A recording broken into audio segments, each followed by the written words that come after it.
I never had problems till the windmills come. But I thought, yeah, we need more energy, which we all know. And they were talking, I thought it was a good thing. But don't ask me that today, 'cause I'll tell you it's not a good thing. You cannot assume that what you can hear won't hurt you. And there's recent evidence that so that what you don't hear can hurt you. And so this is contrary to what the industry is claiming. Ontario consumes huge amounts of electricity, 36 gigawatts a year. The province and the general public are demanding it be clean and green. Wind turbines seem to fit the bill. Wind farms are springing up across the province. But this clean energy is coming at a price. People living close to wind turbines are suddenly becoming sick. Ross Moulton is a retired dairy farmer in Port Rowan, Ontario. AIM PowerGen built a wind farm near his property in 2007. It didn't take long for Ross to feel unwell. They're just like a sinus headache across your eyes and the ringing in your ear. You have them every day. I mean, a headache, to have a headache once in a while is one thing, but when you got them every day, that's something else. They should be able to just do some simple little tests and see what there is coming off the wind turbine. Aside from the droning sound humans can hear, turbines emit infrasound, a low-frequency energy that humans cannot hear. Dr. Robert McMurtry is a former Assistant Deputy Health Minister and a former Dean of Medicine at Western. He was very enthusiastic about wind energy until he started to investigate. He found studies that show infrasound is a problem for human health. It's very important to understand that there's natural resonances throughout the body. Your head has a resonance frequency, your chest, your abdomen, even your knee. So that if you're near a wind turbine, it may make you feel as if your chest is vibrating. Some people have experienced that in movie theaters, or when somebody drives up beside you in a car, you can feel, not just hear, but feel the bass, and your chest vibrates. Certainly I've had that experience.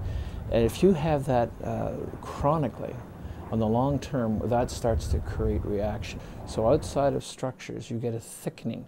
They, for example, showed that somebody had a very thick pericardium, that's a sac around the heart, who had been exposed to this low-frequency noise and infrasound. It is a cumulative process. Somebody in a major Toronto paper said, well, I stood under a wind turbine and didn't feel a thing. Well, that was an astonishing statement. It's like saying I had a cigarette once and I'm fine, or I ate a hamburger once and it didn't affect me. It is evidence of nothing. The demand for real evidence brought Carmen Croak to a public meeting in Essex County. Croak is a retired pharmacist with 40 years of healthcare experience. She and other professionals presented their concerns to the Essex Town Council. What we would like to see happen is that an epidemiology study be conducted as soon as possible, and that's known as the holy grail of public health research. It's what's used by doctors to determine the risk and how we can mitigate it. Croak joined engineers, scientists, and other medical professionals to present the latest research.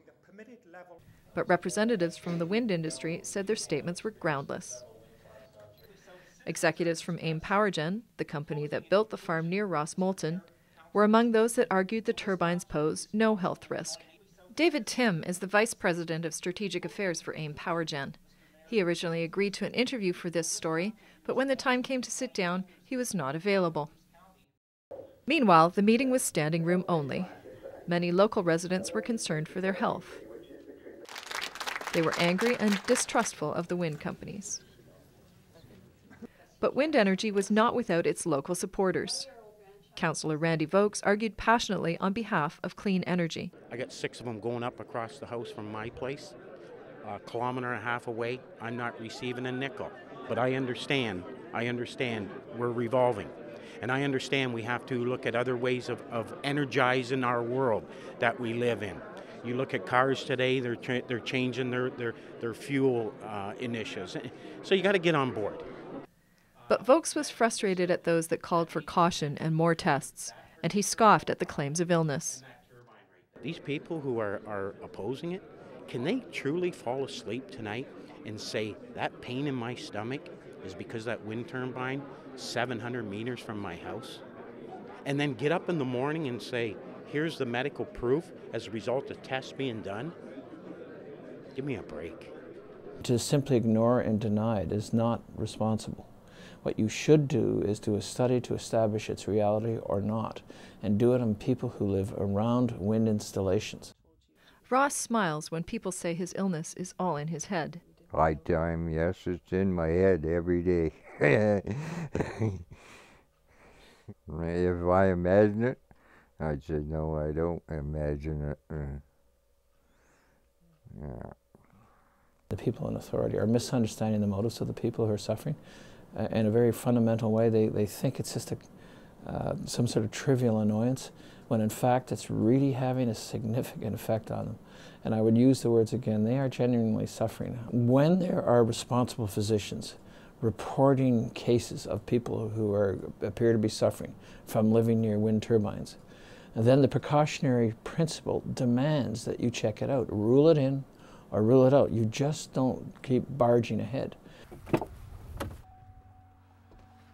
If it's going to be detrimental to a lot more people's health, or animals or anything else, I think less it can be corrected, you know, before they start putting up a whole bunch more. They better, and where they're going to put them, you know, because people shouldn't have to live with this. You just wonder what's going to happen down the road, or what, you know.